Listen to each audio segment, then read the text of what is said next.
Hello, everybody, and welcome back to another episode of the Knee Slapping K-Pop podcast. I am Kayla, and today I am here with Sammi. Hello. And Maria. Hello, everyone. Hope y'all having a nice Halloween time. We do. It It is Halloween. If you aren't, we're going to make it the most horrifying. We have planned an not absolutely the horrifying kookiest- Halloween episode for everybody this year. Yeah, I saw- actually not great stuff. Actually, this time real around. life, Actually- like, horrifying. Look, Like, mess I have the fuck up. as a rule, I have been on a rewatch of all the Saw movies, cause Saw 10, to give an actual date of when we're recording this. Comes out this weekend. Very excited. This documentary was the most horrifying thing I'd watched. Yep. And I saw a person chop their own leg off and also have to dig a key out from behind their eye. Saw both of those. This worse. Yikes. Also, side note, Sammi Saw is our movie's resident very horror good. girl. Recommend. Saw She's 7. a big Awful. horror fan. Yeah, so we're here to talk about South Korean cults, specifically the ones in the Netflix documentary In the Name of God, A Holy Betrayal, and also a bonus cult because there is one more pretty notable one that is tied to a very famous Korean celebrity that we have mentioned before on this podcast, but we will do that later. That one because, like, cults only get into the news when they do something really fucked up and horrifying. Usually when it's, like, fucked up and horrifying, or when they do some kind of financial crime. Yeah. Yeah, and the other one is, like, a little bit less... I mean, it's still very atrocious cult behavior, but there's not, like, a really large event that these other cults have that I think made it documentary worthy, but it's still a fucked up cult, so we're gonna mention it anyway. Yeah. It's still messed up, and also, It's like... still a cult. It's one of those Still a that when cult. people look into it, have looked into it a little bit, they side-eye heavily. Yes, but it's not a cult that, like, needs to be investigated by the state. That we kind know of situation. Well, it probably does. That we It know of. probably does. It but... probably does for financial reasons, but, like, they haven't openly. Because a lot of these cults seem like open secrets. Uh-huh. A little But bit. let's begin with, Also, a lot of don't these cults have surprising connections to K-pop, so that's also why we're talking about them, because several of these Yes. cults do have a direct tie back to something K-pop related, so yes. there's Which also also that. Two is of kinda them wild, in a two way. of them more specifically, because there's a total of 4 cults talked about in that documentary. So it starts with JMS, then Five Oceans, then the Baby Garden, and then Manmin. All of these are the actual names of these things. They're not at just like nicknames given, which is like, these are terrible names for cults, by the way. Also, we're kind of Actually saying, awful. like, the English-tized version of the names, because, let's Yes, be honest here, a but- lot of the names would be in, like, Korean or something. But also, if these are direct translations, no, these Close are enough. bad cult names. Yeah. Bad cult names. Close Do enough. bad cult names. As people who are into true crime and have seen multiple cult documentaries know the names of multiple cults. Bad cult names. Specifically, the Baby Garden. The Baby Garden is terrible, actually. Awful cult name. Yeah. Why would you name that? Why would you choose that? Because originally, before I watched it, I assumed that was a name of an event or, like, something that, like, was given retroactively. No, these people chose this name. Why? What are we doing? It's a choice. Choices were made. We'll say choices were made the entire way. We'll say documentary, very hard to watch. So there is Very difficult. a lot Harder of to really watch. heavy topics in it. Like, it's like, I would compare this into the like the Epstein documentary. Like, it's hard to watch. Like, Yeah, there's a it's lot the of one- discussion. It's a tough true crime. I think they did it what as it respectful as reminds they me of- could, especially for the people that were interviewed. I don't necessarily think about I disagree on some points Yeah. on that. Oh, yeah. We'll get to it. Oh, okay. I well, with think they certain could have people, been maybe, more but- respectful in certain I ways. think there's a lot of things in this documentary that they did not need to put in it. Yeah. I'm gonna be honest. If you want Fair a enough. They cult would. document, if you want, Actually, I take that back. I think you're right. There might have been certain things that probably were more for shock value. because the thing with it is, I think that, and it's a thing that we noticed specifically when we were watching, each of these portions are done by different people. It's They very are. notable when you watch it. It's like these are different teams of people, which of course they are. Not one team of people is going to go into 4 mostly the editing still is active kept cults. consistent. The though. editing, Yeah. the style of editing is very different, though. Like, it's still consistently good, but you can tell it's very different people doing these things. They make different artistic choices, different things are being focused on, etc., etc., etc.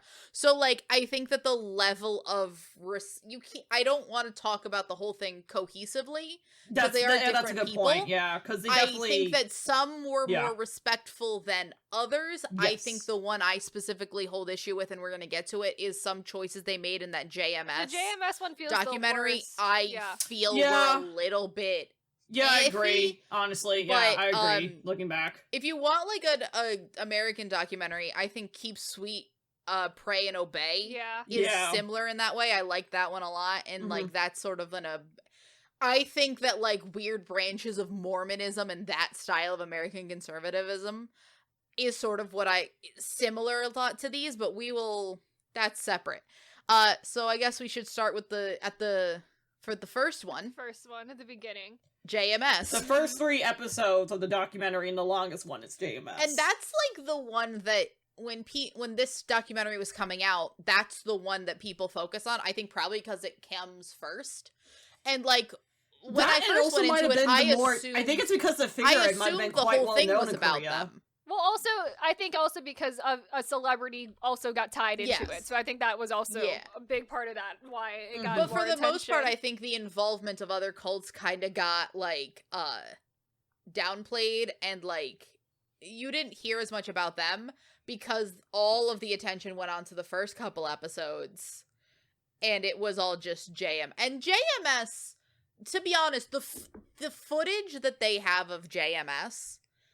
and, like, what they were able to uncover about JMS lot of footage is for JMS. probably... It's so much footage. So much. And I do think that that is probably why that is the one that has the most... One, it comes first, and 2, what you are able to see is more than I think we probably, 1, should have seen, and 2, that you can see about other cults. Because the thing about this cult, and its big thing, is I think certain cults are, like, have their own thing, like either they're like a massacre, like they're like a financial crimes, it's like a sex thing. This one's a sex thing.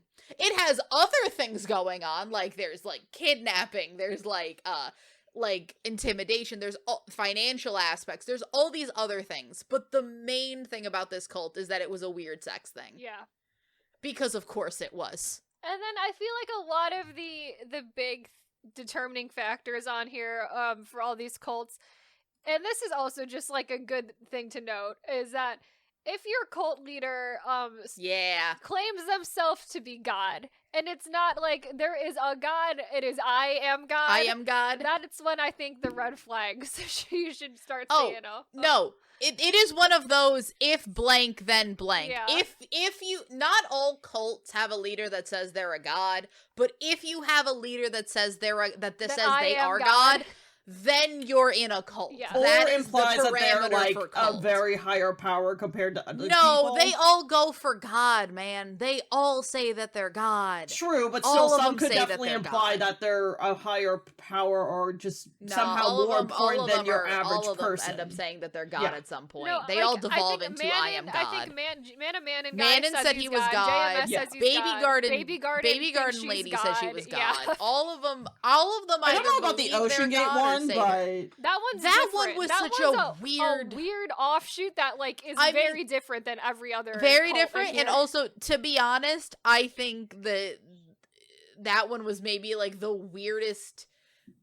I still don't fully the way that they presented that case was so freaking and the weird way that too, case went down is just like, how the so weird. We'll get it's to super it. weird. That one's the weirdest. That one feels like a police documentary. procedural more than it does a cult because documentary. it feels like a cold case more than it does a it's cult. a cold case. Yeah, absolutely. Well, a cult and a cold case wrapped in the one. No, really. but they don't. I feel like they focus so much on the cold case, but don't explain to me what this cult was that cult much. than it does a cold case. Yeah, and then it's like more, and then it's like there's a connection to another cult. Somehow it was weird. It's very weird. I didn't. That one was the one that I was least. I don't like the way that one was put together. But for JMS, so we're just gonna assume everyone has seen this documentary. Please, I'm not here to go over it. Nope. That's horrifying even for me. That's also not a thing I want to do. We don't need to go over every single detail in this documentary. If you're curious, go watch it. I'll leave it at that. The issue I have with the whole with this specific part of the documentary, which is that.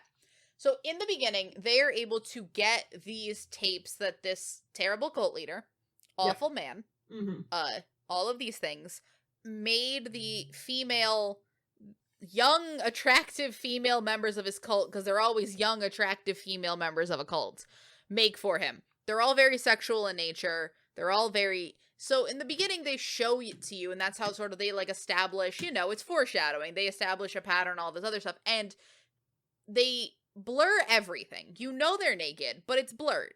And I'm like, okay, this is fine.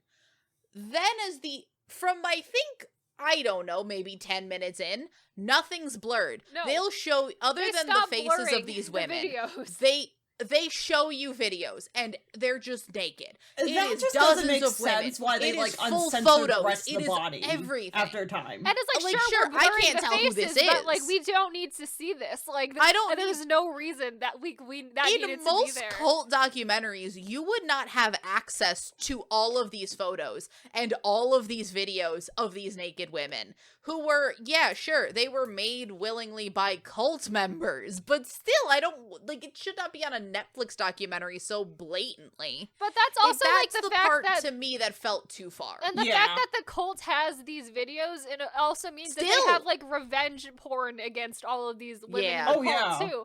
And the fact that we're showing it in a documentary. That is revenge porn as is. And even if you got this from, like, the reverse way of, like, a police investigation sort of kind of way, that should be evidence that's, like, filed away. Yes. Like, not, like, out there for the public to be able to Which, get. Which makes me curious how the filmmakers of those 3 episodes got those videos in the first place. I'm not sure. they got permission from the people in those videos to show but that's them. so many people. I know, it's like, I doubt by that they the end did. of it, That's feel why like I'm we've assuming they seen blurred the faces, dozens because they of definitely people. probably didn't get permission from every They single did not person get in permission those from videos. all, like, 7 women in that one hot tub video. Oh, God. That's the one that sticks in my brain, is the one hot. They keep showing that one hot tub video where there's like 7 people, and I'm like, what am I looking at? Why is it just? They play you so many videos like, too, and as questionable one picture of the ones on they picture, have? like montage of picture on picture on picture, and I know some cults decide to use like especially true crime has to use like reenactments. Yeah. And I think this shows a little bit of reenactments just for like a dozen. Oh yeah, there are. But then it decides to like, just show you the real thing too. Yeah. They do reenactments, there is a lot but of also actual show you the footage real for ones. all of the cults too. Yeah. But I think it's very different when you show me like cult because specifically the Manmin one has a lot of cult footage, because I think they would like video and like they apparently were doing gift shops. It was a lot, but they show you a lot of the quote unquote sermons. I don't have any better word to use for those. And basically. like different like things that the cult engaged in. And I think that's perfectly okay. I don't think they also blur all the faces, which is fine, especially for anonymity of like the cult members. But it's nothing like personal. Like, I think there's a difference between blurring someone being at a sermon than blurring their naked, coerced sexual videos. Yeah. Which is just, like, I think that's the one. Like, otherwise, I think the research done here is really good. I think they found a lot of very credible people. They let a lot of women tell their stories, which I think is extremely important. Even women, and I don't want to, like, particularly overlook... There were like 2 good women in parts of particular this, that wore Korean that gave a lot of information. But I think the main issue is that part did stick out as like you're letting a lot of this be good things, but you're also, I don't know if this is like, I could view this as I don't want to accuse anybody of anything because I have no idea what these women think of it, but like that to me would almost feel kind of a little re-victimizing, because sure, my face isn't there. Right. But that is my body. The other part of it that made me really uncomfortable is they have this audio clip that was recorded by Maple Yip, who is the one like big, like an unanonymous figure that they have in this probably the most notable one of that segment of the documentary, because she talking is about JMS. one of the big faces of like the major lawsuit that trials, was happening as well. And is also one of the major reasons that he was even able to be sued in the first place, because she was the one who came forward for it. And she has, and they've stated they shared this with her permission, and I'm sure they got her permission because she is actually in the documentary a lot. But there is this audio recording that she has of like this sexual encounter she has with JMS right before she escapes to Hong Kong. And it just feels so uncomfortable. And it doesn't feel like it's adding anything of use to the documentary. If anything, it's more just confirming how fucked up the situation was. Right, and it's like, I did not need to hear this, like, very vulnerable, like, audio from her to know that the cult was already fucked up, because it's like, I think it sucks, too, because she was also talking about that she was not feeling well, like, she was physically ill, with an illness, and he's doing this to her, which is even more fucked up, but, like... My thing with this is, I think that, personally, I can view a world where that would have worked, especially with her permission. Yeah. If we didn't have already so... I think that's why by that I think point, it feels bad, is because there are so many other things in the documentary that are like, this by is that uncomfortable. By that point, you almost, not desensitize, desensitize is the wrong word, but I'm being inundated with, especially if you watch them all in a row, so much, like, sexual abuse, sexual content. I think that if that thing had come just as, like, the thing that, like, blur everything, make it known what, like, I can tell when something's blurred and there's a naked, like, you can tell what something is. Like, I don't need to see the whole thing. And that be the one explicit thing you hear, because I do think that that can be a very powerful moment. I just think it's undercut by all the other stuff that we had seen. Because that one has explicit okay. It's, like, explicitly okay because she is saying, I'm okay with this coming out. The other one has that weird ambiguity of, I don't know how these women feel about this, and I don't know if they contacted all of them. They did not make it known that they contacted these people. Right. They told us that Maple was okay with it. They did not tell us that they contacted each of these women individually, which I would hope they did. But I have a feeling they didn't. They probably didn't. It would be so... I can only imagine how difficult that would be. That would be impossible. Yeah. Oh, yeah, absolutely. But I can only imagine that would be one of the that would be the hardest part of that whole documentary somehow, would be contacting all of these women. Many of whom... And then... I personally think that they shouldn't have shown it. Yeah. And I think that the other, that audio recording, I think, would have hit so much harder if we hadn't already seen so much 80-something image, like, so much content. I don't know. I think they undercut themselves, like, it probably would have made more sense if they did, like, a more PG-13 reenactment of the staging of that sort of stuff. And then, like, maybe very heavily blurred out, like, you know, porn images, essentially. Here's the thing. They do all the reenactments. They did the reenactment of all the... Because right before they show the weird photo shoot collage, they do a weird reenactment of that. Yeah. And I think it would have worked well. Just blur the collage. Yeah, exactly. Just show the sheer amount of... Because I think just blur it and show the sheer amount of photos, because there's an incredibly large amount. I think that also, like, just showing the amount of photos sends a very clear message of how rampant this was, which I think is the point you're trying to make. I don't think you have to be as graphic with the point, is what the main thing is. No, yeah, I agree. Once you get graphic with it, I think you're almost undercutting your point. It's just, I don't know, that part was weird to me. But I do think that, like, the documentary does do some things well. I think them essentially letting Maple just tell her story fully and as completely as she could, that was great. They got in contact with a lot of these women. They were able to tell their story. Yeah, it's honestly crazy to think that these cults have international reach. They have international bases. These cults have made their ways into other countries and have, like, trafficked people and Maple's from Hong other Kong countries too, which is even more crazy as well. Yeah. Like, oh my god. I mean, granted, it's even more insane too, considering he hides out in Hong Kong. Well, yeah, so, he goes on the run. Yeah. Yep. Interpol gets involved. Crazy. You know it's serious when you got Interpol on your ass. It also just sucks at the end of this documentary to just know that this cult is still alive and existing. And well, apparently. It's really very well. So bad. Yeah. But there is a K-pop aspect to this because after this documentary, we ruined a child's life. We have ruined a child's life because of this documentary. And by we, I mean the general K-pop community, not us as individuals. Yep. So that is, people have probably heard about it. Kyungyoon from GKZ. It was revealed that his parents and him had ties to the cults. Essentially, his parents, they sort of got themselves into the cult when he was a very young child, and he grew up through his mom's sister who was in it. Mm-hmm.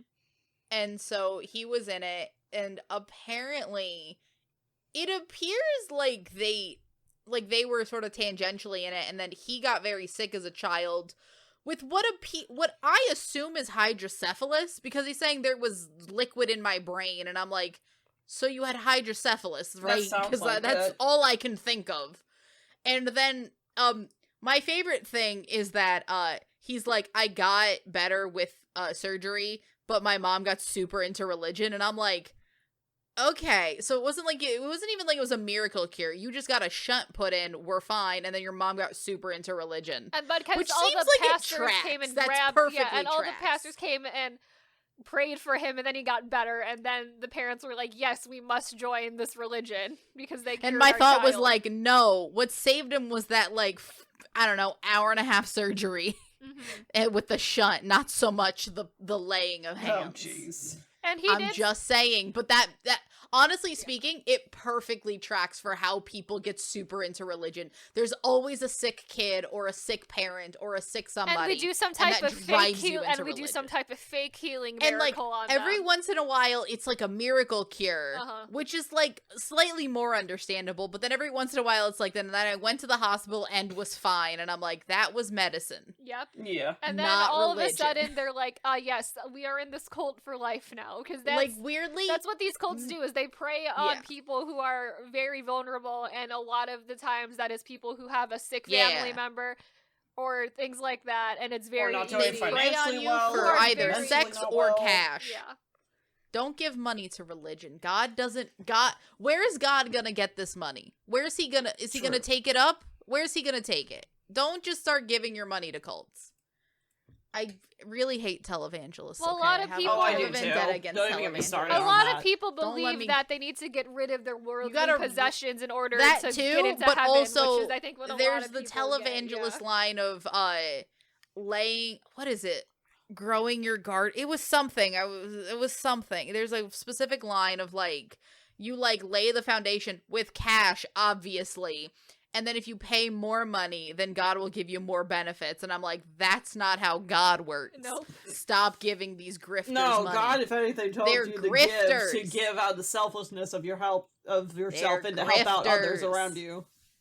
Well, yeah, but he didn't say to ruin yourself in the end. So, hey, desperate people do desperate things. Yeah. I do think it's also worthy to mention, I think this is the one where they mentioned about the type of recruitment styles they talked about. They recruited at universities. They recruited young people. That's where they started. They started in colleges. They started all throughout colleges. And it's still a thing. It's like maybe not necessarily JMS, but it's a thing that a lot of younger people do in Korea. So it's maybe something that if you're going to go to school there or be there for an extended period of time, be careful. In South Korea, they warn you about the cults. Like they're all over the place, and like you are almost like 100% likely to run into one at some point in time if you're doing a study abroad over there. The other thing with it is that they recruited at specifically, and they mentioned at JMS specifically, they recruited at affluent universities. Yeah. They recruited at the top universities of Korea. Because again, they're looking for sex and cash. Yes. That's what all cults look for. Sex and cash. And like murder ends up as like a byproduct of that. None of them are looking for murder. They're looking for sex and cash. And the way and then they commit that murder. JMS started out was kind of, they marketed themselves like, oh, this is like the cool religion or whatever, because they would throw sort of big like parties or like festivals and whatever. And then while you were there, you would get inundated with the doctrine, but like, that wasn't the selling point at the beginning. It's giving megachurch. Yeah. It's giving Hillsong. It's giving just a lot of... I know that I'm just making references to Christian evangelicals that most people listening to this podcast do not know of. None of these people are Mormon, by the way. No, but it's giving shades of Mormon. Like, especially, I think, with, I think it's specifically Manmin is giving me weird NXIVM vibes. Yeah, this one JMS is a sex gives cult. me NXIVM Manmin vibes. has, like, a weird tier of, like, holiness that is kind of like Mormonism. Oh yeah, that stupid I was layers watching of, it and I was like, Kayla, have you ever heard of Mormon heaven? Yeah. And you're like, no. Yeah. And I'm like, okay, so Mormon heaven. I don't know. What else is there to say about JMS? Oh, there is the fact that I do want to point out that we're on to DKZ Kid. This kid has, since he was raised in the cult, apparently was a full-on believer at one point. I mean, Well, that's what happens. He was when a you're child. raised in He was a a cult. child. Yeah, that's Yeah. what happens. Was a full-on believer at one point, but that's just leading me to the point of, at this point, he has said that him and his family are out. Good. I think post JMS the man actually going to prison, because they would have gotten in, because he was DK the kid was born the year that he went on the run, but it took him years to actually get caught and then convicted. Court processes take years. Mm-hmm. Yeah. But apparently a point where they were convicted, the family, like, you come to your senses when the guy goes to jail. Kind of. Some people. That's the one thing about when cult leaders go to jail. It kind of does stunt the growth of the cult a little bit. It does sort of put a damper on it. You still got that Warren Jeffs You communicate with people from jail. You usually keep the people that are still in, but it's hard to expand. True. It's very hard to expand. That's fair, yeah. So, and then this kid was essentially bullied out of DKZ. Yeah. Oh, so he's not a part of DKZ. No, he had to immediately went onto a, like, health hiatus, and then a couple months later left. Because the public literally hates him. Bullied a kid out of a cult. This poor child. Like, it is not woke to cancel a kid because he was a victim of a cult. Like, that's not what we should be doing. At no point is there any evidence this kid says he was out, and even if, like, that was, like, later on, this kid has never said anything about a cult, has never tried to recruit anybody. Has never once said his personal beliefs in his professional career. And he was, like, trying to, either he was out or now is out, at some point in his life was out, and it's not my business to know what causes you to leave a cult. That's not my business. Mm-hmm. But, like, the public apparently doesn't like growth.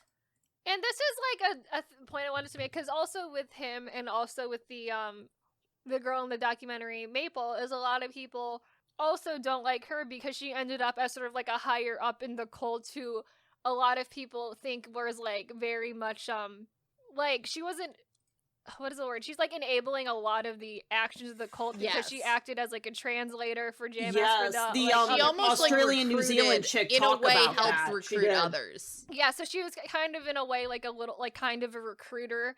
But it's like, you have to think that the people who are in that situation are not doing that because they want to. It's because they had to also suffer, like, massive amounts of trauma. Oh, yeah. And then are so afraid to leave. They're doing it because, like, they need to survive. And in terms of that, they're also, like, they're so victimized to perpetuating the victimization that happened to themselves. Yeah, and it's also, it's like once it's what they know. Almost, yeah, and it's like once the cult gets them involved and has them doing stuff like that, they also then start feeling, like, immense amount of guilt. Is like, well, they don't feel good about it either. And it's like, so that makes it harder for them to want to leave because they're like, okay, well, I am also a perpetrator now. So it's like, do I even deserve to, like, have any type of symphony or, like, have anything from that? So it's terrible that people think that way of her when she also suffered, like, tremendously in that situation as well. In a way, it's looking at a very, very nuanced situation with, like, this very black and white view, which is, I think, a lot of what a lot of people do. And I'm like, you can be both, like, taking out the Maple story, because I do think she's just, like, and it seems like Maple does acknowledge that what she did was messed up, there's certain situations, there's certain, like, once you get to the upper rings of a cult, you get to people that are both perpetrator and victim. Yeah. Not so, like, her, I think, is more of a pure victim story, But I'm talking, like, people that, like, end up in very high ranks of a cult, and I'm like, you are both like, you deserve some sort of punishment. Not her, not Maple. Trying to make that very clear. But certain people that both deserve punishment and also are victims. Mm-hmm. And you have to view it as, and it can make you have conflicting feelings, but that's just what the world is, and that's what these cults try to do. It's a conflicting situation to begin with. Like, it's not... Yeah. Easy. And it's also a situation that so few people would even find themselves in to begin with. So I think it's really hard for people to judge. To kind of know what that would even be like from an outsider perspective to begin with. And, like, props to her, knowing that she knows, she knew too that there would be stuff possibly that people could say against her, but yet she still went out and spoke her truth and, like, told the whole ins and outs of all this stuff. Even if it made her look bad. Because she's just like, people have to know. Yeah. And know that I also, you know, wasn't perfect either in this situation. Yeah, and when you're so indoctrinated in, like, as intense of a situation as JMS was to begin with, it's like you're doing everything out of survival at that point because you're afraid they're going to threaten your family or they're going to do things to you or, like, you don't even know. Or there's going to be, because it's at that point, it's like you're afraid that if you do something wrong, there's going to be consequences for you or for someone else too. So, and to be honest, even to a less degree, there are points where you're doing things because you believe he is God. You have to believe that at some point they indoctrinate you to the point where you're not thinking that they're going to be threatened. You're thinking, well, this is, you don't, in the moment, you don't even realize you are being victimized. You realize that you're doing this for who you believe is God. Yeah. And I think that's the mindset. And, like, you're not viewing that you're a lot of people who are for in trafficking the first time, I think, and when it happens for the first time, I think that's the mindset that they have. And I think that's what it's because it's what they want to believe is happening because they don't want to believe that a horrible thing is happening to him. They want to believe that it's happening because he is God and this is, like, God's will. And it can take years for people to come to the terms of, I was victimized, and then 2, I helped victimize others, because I think at the time you can view it as, I'm not trafficking these women. I'm just bringing them into this great thing I'm in. And then that's a whole other level of, like, having to deconstruct and, like, come to terms with both what you have done and what you have experienced, which is a lot. It's just a whole lot, and it's a very nuanced situation, and I don't think it's something that we can just be like, no, cult member, get out. Yeah. And then, like, that DKZ kid, to bring it to him, he didn't even he was a child. He is a child. He is a child. He didn't know this was happening. And if, like, sure, it's possible his family he probably participated in their, like, weird, like, festival little sermons, like cult, like little events and festivals and whatever, and, like, he was in a choir and stuff. Fun. But it's like at that point in time, he thought that was probably just, like, church activities. Like, he wasn't doing anything. He was in the choir. He was having a good time. He was in choir. And, like, at the time, like, you're believing that he's being framed. You're being told he's being framed. You're a child. You believe what your parents tell you. Exactly. And, like, who knows, like, everything else of, like, it's a lot to deal with. And I do think it's a lot to put onto a child to know when he's being tricked. Because we trick kids all the time with lesser things, and kids don't know how to tell lies from the truth. They believe what we tell them. Yeah. That's kind of it. Like, they have no way of knowing something's a lie. It's just, I feel really sad for everyone involved. What happened. But, like, this kid was so because he doesn't come out. He does not make the only reason people know that his family was in a cult is because people, after this JMS documentary comes out, are looking at addresses that were at one time associated with the cult, and it turns out that his family owns a cafe or something, and it's one of those addresses, and that's how we find out. And I'm like, at no point did he come out and talk about this. Like, this is probably a part of his life he kind of wanted to put behind him. Yeah. And now here we are, just, like, making him have it's a long interview. He has a very long, very well done interview, but still, it's a lot of, they grill this kid on, like, this is everything that happened. I don't know, it just feels I'm real sad for him. So so unnecessary. Like, this kid, with the amount he says he could have had a part, like, he says as much as certain people in this documentary, possibly more. Right. Like, it feels like they just really, like, he had to tell everything about his story, stuff that he probably was like, I never want to think about this again. Yeah. All right. That's probably everything on JMS. That was a lot on JMS. I think we need to move on to 5 Oceans, I don't think which is weird. Weird? Yeah, 5 Oceans This is was the like weirdest one of the documentary. Because at least the way the documentary presents it, it feels like more of a cult. Like, they do talk a little bit about the cult and, like, their beliefs and everything else, but it felt so much more like just, and then there was this cult, like, we're just following a detective who's like, that's the case that got away, and I'm like, yeah, all right, but isn't this a cult documentary? It's like this massive, like, 32-person murder suicide, or just suicide, or just murder, or just murder. We don't know. I don't know. In the roof, in the ceiling of a building, of a commune, a commune. A lot of these end up being communes. Yes. There's a lot of communes in Korea, apparently.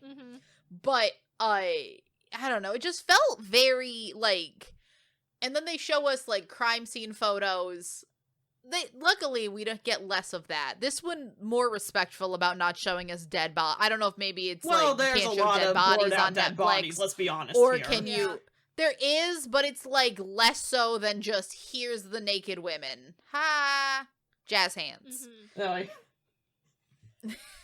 But I don't know. This one just felt very. And then it doesn't come to a conclusion, and then I'm just left with as many. Well, the ending of it is basically drawing a line from this Ocean's Gate to them owing money to, like, what is it, the something Baptist Church, aka the church behind the Sewol tragedy connection? Yes. Yeah. But at the end of the day, everything leads back to Sewol. Yep. That's the one thing you'll know about Korean true crime.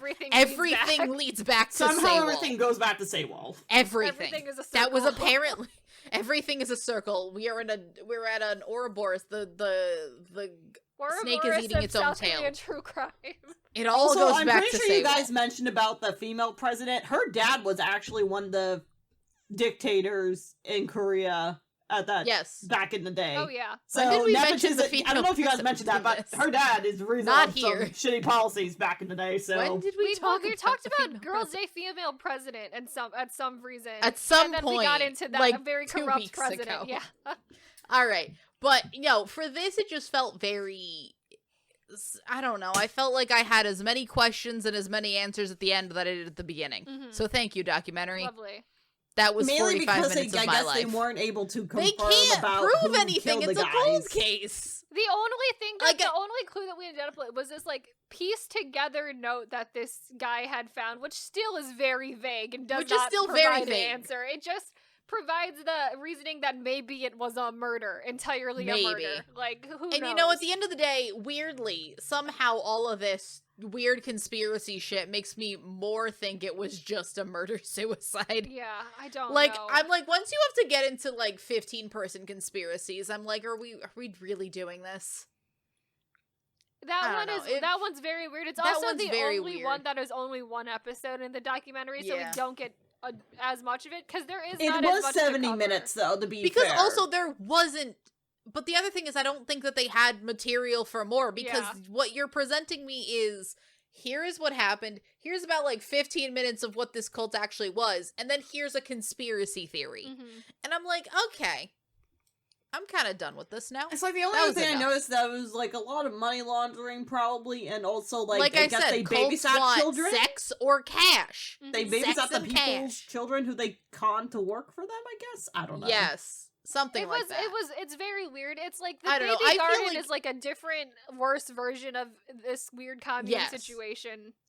It's the baby garden is, sad to say, like a very much more efficient way of doing everything 5 Oceans did.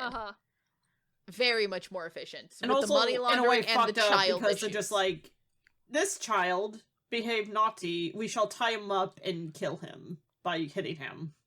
We're gonna excuse that by saying he's possessed by a demon, and that's why we're gonna tie him in a pig pen and beat him to death. Like, that's what happened essentially. In Baby Garden. This was the cult leader deciding she didn't like this kid who was misbehaving, so she's gonna make up an excuse to kill this child. Yeah. and then just have other people kill this child. Mhm. The one thing about this, but they interviewed his mother, though. They also interviewed his aunt. I'm gonna go off on a limb here and just make some aspersions about someone I don't know. That aunt does not feel any remorse for killing her nephew, and that's the weirdest part to me. It is. This very woman bizarre. weirdly rationalizes it too. The mother, you can tell, has agony.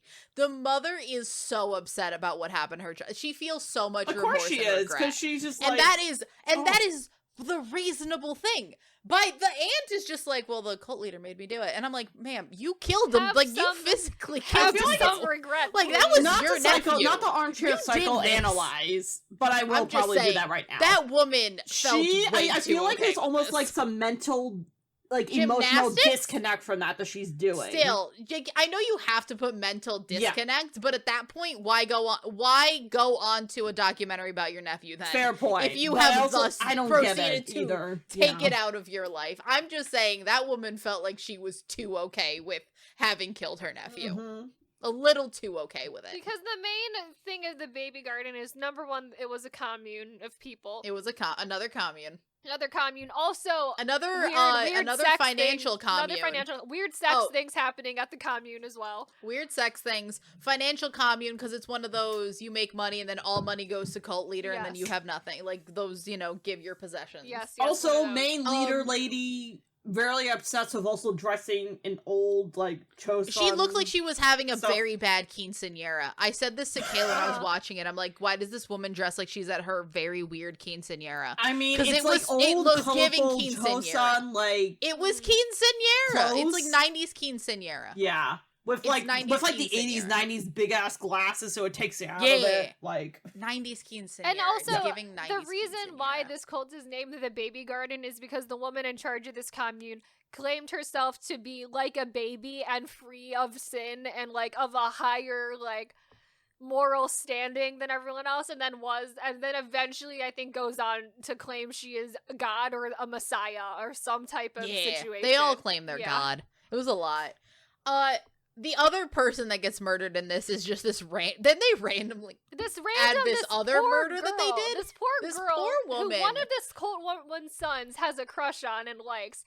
And then the cult leader, because the cult leader strictly bans sex in the commune, except she can have sex with as many young men as she wants, because of course no one else. That's of course how that works. But her son can't be in a relationship because that's going to ruin the integrity of the cult. So she then instead takes this girl and then they murder her. Has her followers beat her to death again. Yeah. Also, that girl gets I'm like, I kind of feel bad. I'm just like, this girl gets way less. She's like an afterthought in this documentary. I'm like, it's so sad. Tell me more about this girl. Like, what was her story? Know, also, that son. She doesn't really get. It's like, how do you even talk to your mom after that? If you know. Well, your mom is God, so I don't think you're having great conversations. I also anyway. don't think that her kids lived at the cult. From what I could remember, I thought they were off in college or something. Yeah, they were. Yeah, they weren't in the thick of it. Mm-hmm. But I don't know. It just felt very the way that a lot of the weird manipulation went with the murders and the beatings of people was that she would convince a family member to initiate the beatings, and then that would be the okay for everyone else to be a part of it. Because I think there is some type of legal loophole she can jump through with that as well. I mean, at any point, also the fact that she never participated herself. No, it was always someone else doing it. Yeah, it was a lot.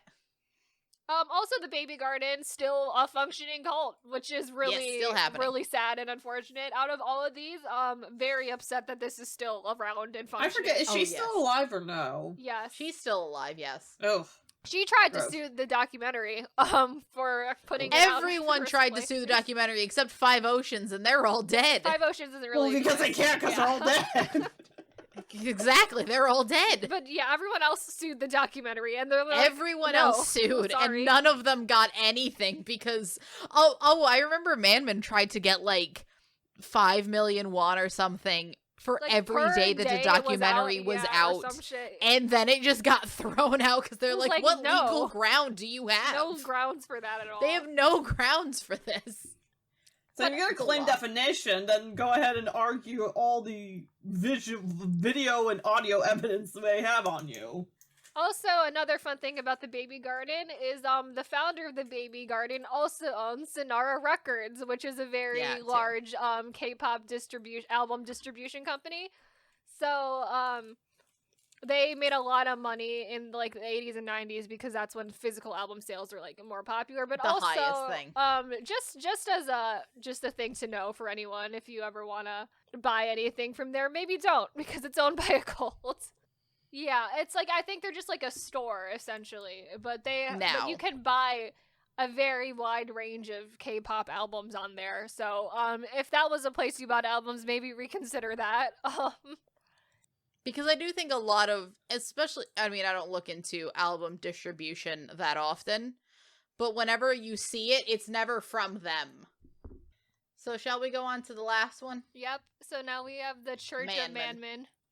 Well, it's not the last one, it's second to last, but... Well, the last of the documentary. Last one of the documentary. Fair, correction, yeah. Manmin just feels like JMS light. It is JMS light, for sure. Well, I don't know how light it is, but a lot of I mean, it's lighter than JMS. I didn't see that much sexual shit. But there was, in the documentary but it's aspect. like, again, they have weird sex things.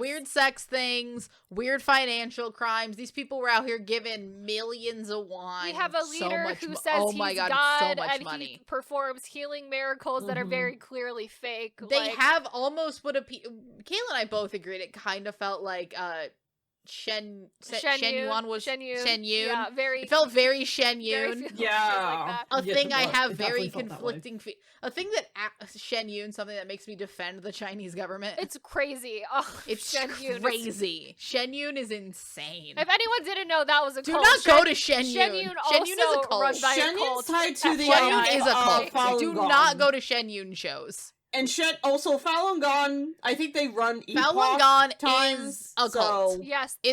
Falun Gong is a cult. Falun Gong is outlawed from the... Yeah, Falun Gong is also outlawed by the Chinese government, and weirdly, I agree with them. Yeah.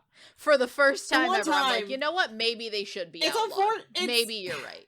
Maybe they're right. Here's the thing. It's like they're like one of the few voices that are like that actually like are like full of people who are Chinese and critique the Chinese government and try to hold them accountable. But at the same time, they're also psychotic. They're also a cult who just say lies. And they lie. They also lie about everything. So I'm like, can I take your You hate the Chinese government, but for the wrong reasons. And they also run a far right newspaper. Yeah, Epoch Times.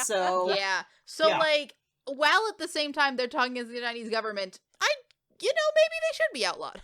Yeah. They are kind of just they also have like weird financial things. It's like a whole thing. It's like, maybe let it die. There's a lot going on there. Do not go to any of those productions. Nope. They're not good for you. Run by a cult. Very bad. As someone who has been to one of those, also very politically charged. Wait. You've been to a Shen? When I was way younger, oh my God. and before I was aware it was a cult, I went with my dad. Let me guess, your parents naively got you tickets to it? Yeah, me and my dad went, and I went there, and I was like, this is like very weird and like very politically charged, and so I looked it up when I got home and found out it was run by a cult, and I was like, oh, okay, makes sense. Do not recommend.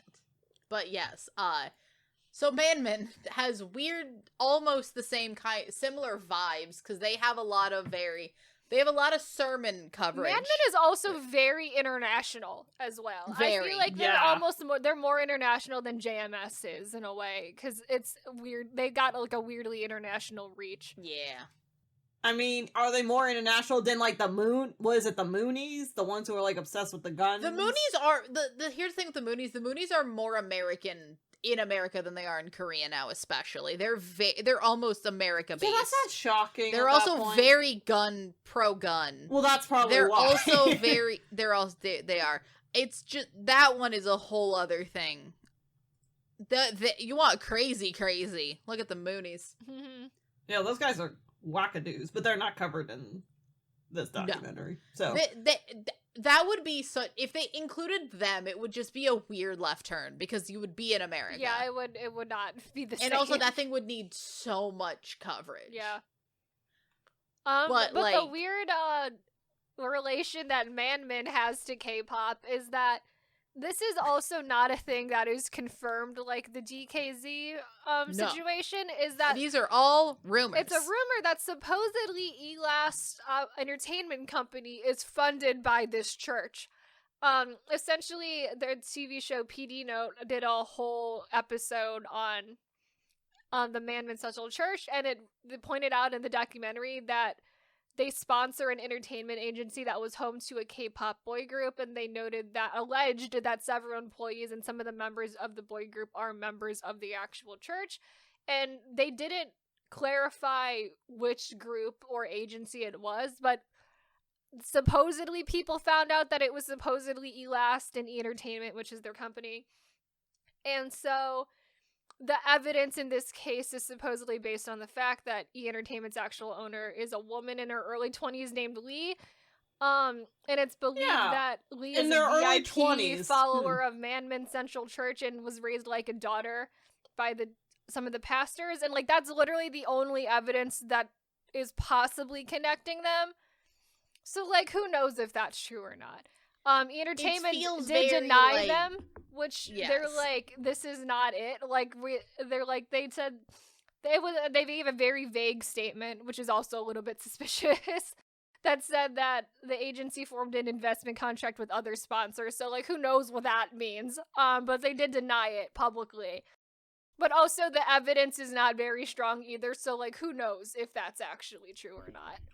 It feels like one of those situations. Also interesting that it's a woman in her early 20s that owns this company, allegedly. Like, that's she could be a nepo baby from a different industry entirely. She could be, but like, still, how many nepo babies do you hear owning? I don't know. That just sounds. Yes, you can get $50 million to start a startup by your daddy. That's how most startups start. I guess. I don't know.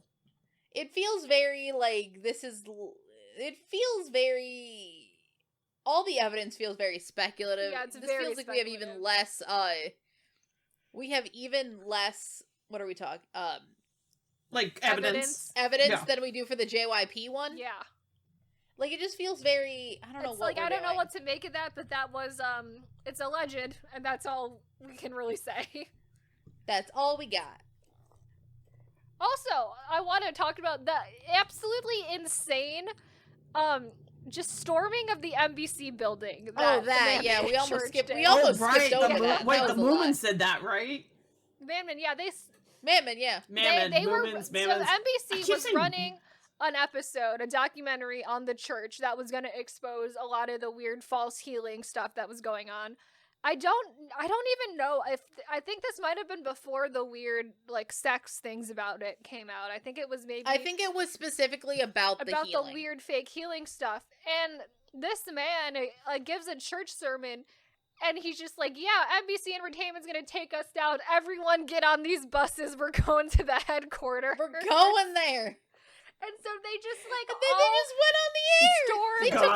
They storm into the NBC Entertainment building. There was people all over the lobby, like chanting and on their knees in prayer. And there's a lot of footage from it because this happened at an entertainment company. Yeah. On the air. And then enough of the people actually stormed into the actual broadcasting office and kept like pausing and cutting out the actual like live airing of the documentary. And they have it where it was like, yeah, they would pause it and then zebras would appear for a little bit and then they'd try to turn it back on and then they'd turn it back off.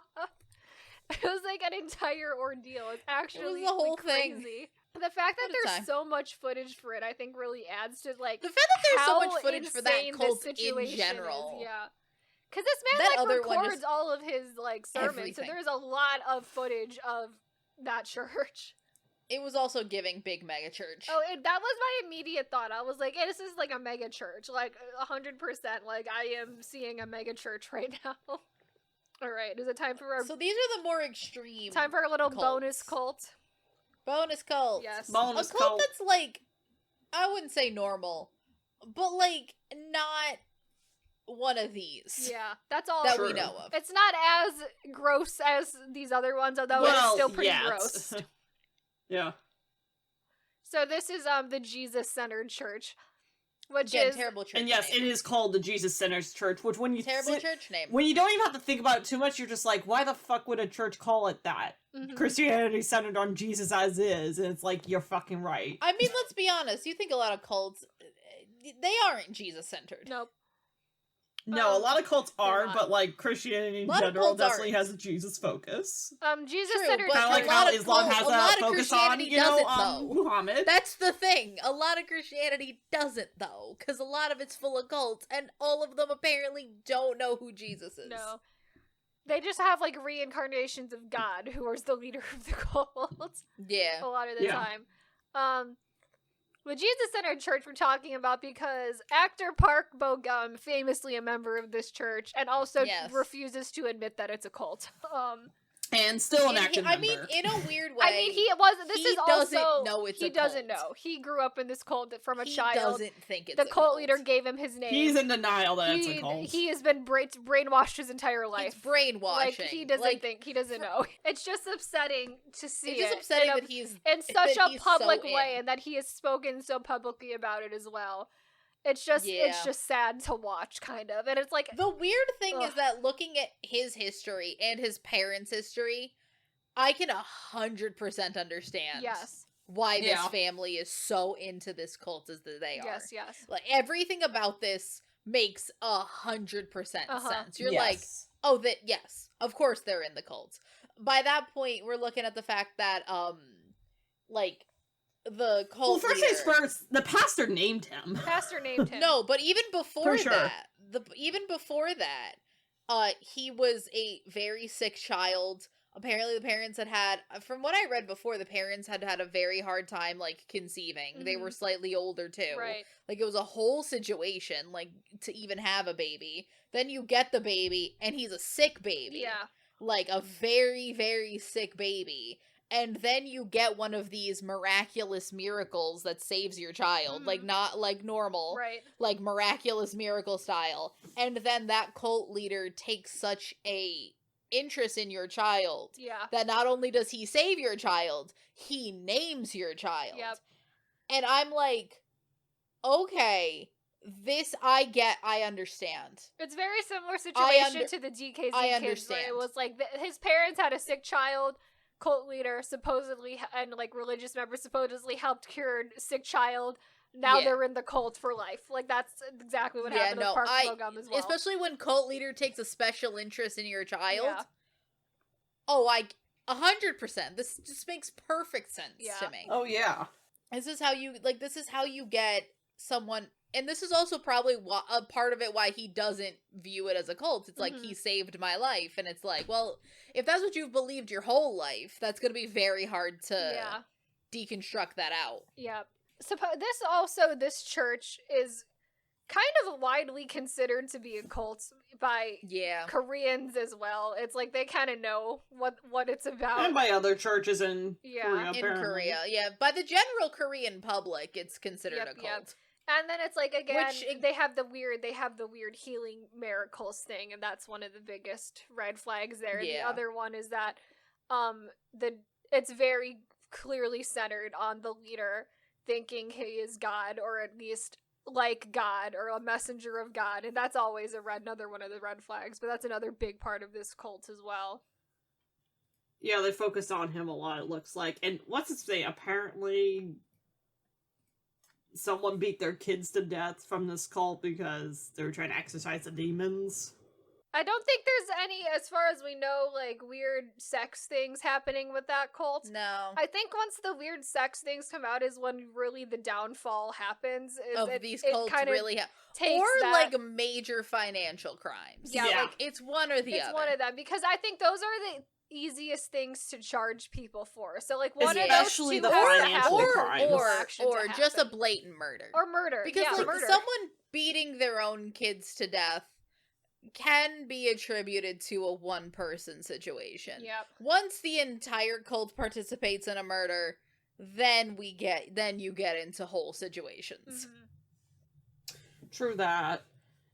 Every time I hear about Park Bo-gum, I'm just like, V, don't do it. Don't join the cult, V. I know you're friends with the guy, but don't join the cult. Here's the thing with it.